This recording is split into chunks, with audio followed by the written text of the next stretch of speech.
এই এতিম মানুষগুলোর খবর কেউ রাখে না। আল্লাহর কি রহমত, আমি আল্লাহর সরাসরি সাক্ষাৎ এটার ভিতরে পাইছি। আমি আপনাদেরকে বুঝাইতে পারবো না।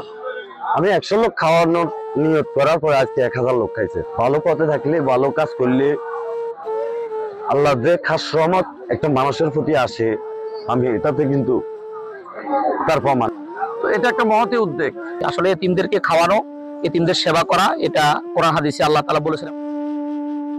নিজের খাবার বিলিয়ে দিব অনাহারের মুখে। বইয়ের পাতায় থাকা কবিতার এই লাইনটাই যেন বাস্তবে রূপ দিল ফেনীর সদর উপজেলার বালিগাঁও ইউনিয়নের স্বেচ্ছাসেবক দলের নেতা রসুল আমিন পাটোয়ারি। সমাজের অবহেলিত ও অসহায় মানুষের জন্য একবেলার পুষ্টিকর খাবারের আয়োজন করে মানবিকতার এক উজ্জ্বল দৃষ্টান্ত উদাহরণ দিলেন আমিন।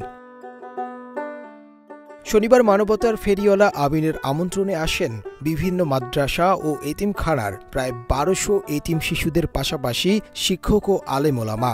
তাদের মুখে হাসি ফোটানো ও আল্লাহকে রাজি ও খুশি করতে এমন উদ্যোগ নেন তিনি।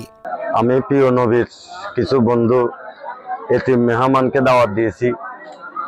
আমি শুকরিয়া জ্ঞাপন করি মহান রাব্বুল আলামিনের দরবারে। তিনি চেয়েছে বিদায় আমি আজকের এটাতে সফল হয়েছি। আমি ধন্যবাদ জানাই এখানে আগত সেই ছোট ছোট কোরআনের পাখিগুলাকে, যারা দূর দূরান্ত থেকে আমার ডাকে, আমি ওদেরকে অনেক কষ্ট দিয়েছি, আমি ওদের কাছে কৃতজ্ঞ। আমি ধন্যবাদ জানাই সেই সাথে শিক্ষকগণকে যারা তাদেরকে গাইডলাইন দিয়ে এখানে নিয়ে আসছে। বিগত 17 বছর যাবৎ নির্যাতিত ও নিপীড়িত হয়ে মানবেতর জীবন কাটিয়েছে আমিন। 2024-এর 5 আগস্টের পর থেকেই নিজ এলাকায় সামাজিক উন্নয়নে কাজ করার পাশাপাশি এতিমদের পাশে থাকার চেষ্টা করছেন তিনি। আমরা জাতীয়তাবাদী দল করি। আমি স্বেচ্ছাসেবক দলের একজন কর্মী হিসেবে 5ই আগস্ট পরবর্তীতে যখন দেখলাম আমি জেল থেকে বাইরের পরে আমার দলের বদনামে, আমার দলের নেতারা বিভিন্ন ধরনের অপকর্মের সাথে লিপ্ত, তখনই আমি একটা মহৎ উদ্যোগ নিই যে দলটার জন্য আমার যৌবনের সব শেষ করেছি, সেই দলটা এভাবে শেষ হবে। তখনই আমি একটা উদ্যোগ নিই স্বেচ্ছাসেবক দলের পক্ষ থেকে বিভিন্ন রাস্তাঘাট পরিষ্কার করা, বাজারঘাট পরিষ্কার করা, বিভিন্ন কর্মসূচি, মাদ্রাসা স্কুল মাদ্রাসার ভিতরে বই খাতা দেয়া। তো তারই ধারাবাহিকতা চিন্তা করলাম দেন এই এতিম মানুষগুলোর খবর কেউ রাখে না। আমার কর্মসূচির ভিতরে আমার কিছু পরামর্শ দিয়েছে কিছু ভাই বেরাদার যে একদিন এতিম খাওয়ার জন্য ছোট্ট একটা পরিসরে আমি একটা আয়োজন করতে চাইছিলাম। আল্লাহর কি রহমত, আমি আল্লাহর সরাসরি সাক্ষাৎ এটার ভিতরে পাইছি। আমি আপনাদেরকে বুঝাইতে পারবো না। আমি 100 লোক খাওয়ানোর নিয়ত করার পরে আজকে 1000 লোক খাইছে।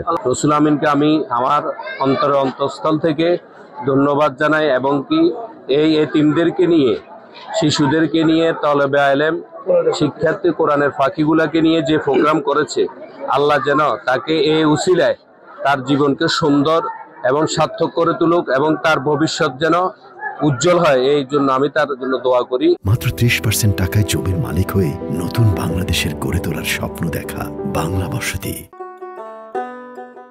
মানবিকতার এই কাজের জন্য ইতিমধ্যেই সম্মান ও ভালোবাসার একটি প্রতীক হিসেবে প্রতিষ্ঠিত হয়েছেন আমিন। প্রশংসা কুড়িয়েছেন সমাজের নানান পেশার মানুষ সহ স্বেচ্ছাসেবক দলের নেতাদের। বালিগাঁও বা বিভিন্ন ইউনিয়নের কার্যক্রমের মাধ্যমে বোঝা যাচ্ছে যে কি স্বেচ্ছাসেবক দল মানুষের সেবায় থাকে।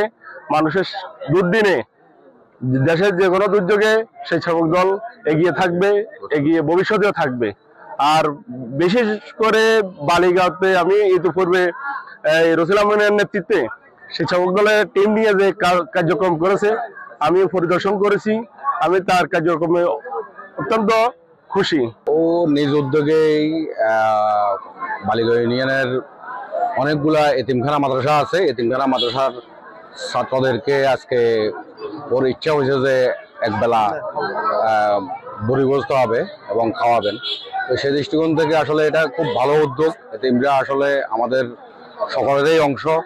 আমরা যেন ওদের দিকে সবাই যেন এভাবে সুদৃষ্টি রাখি।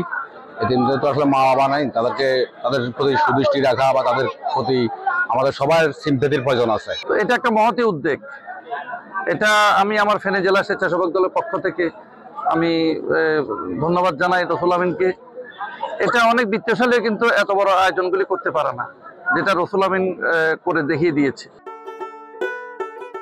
রসুল আমিন পাটোয়ারির মানবতার এমন ব্যতিক্রমী উদ্যোগে উপস্থিত ছিলেন ফেনী জেলা স্বেচ্ছাসেবক দলের সাধারণ সম্পাদক এস.এম. কায়সার এলিন। বিশেষ অতিথি হিসেবে উপস্থিত ছিলেন ফেনী জেলা ছাত্রদলের সভাপতি সালাউদ্দিন মামুন, সদর থানা স্বেচ্ছাসেবক দলের সদস্য সচিব বেলাল সহ স্থানীয় নেতাকর্মীরা।